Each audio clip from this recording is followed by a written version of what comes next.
Planner 5D versus Room Planner. In today's video, we are going to compare the Planner 5D versus Room Planner. So let's get started. So first we are discussing Planner 5D, as Planner 5D is a powerful home design tool that allows users to create detailed 2D and 3D floor plans. It is beginner friendly and comes with a large library of furniture and decor items, making it easy to visualize home interiors. The app supports AI-powered features like integration and realistic rendering for a professional design experience.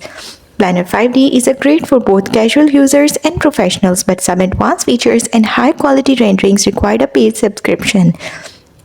Additionally, the free version has limited customization options which may restrict complex designs. Room Planner, on the other hand, is a simple yet effective interior design tool that is focused on quick and easy room customization. It is particularly useful for people looking to design a single room rather than an entire house.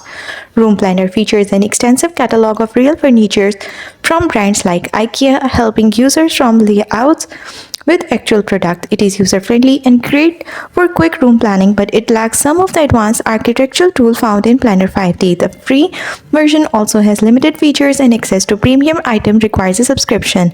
So that's all. Don't forget to like and subscribe if you found this comparison helpful.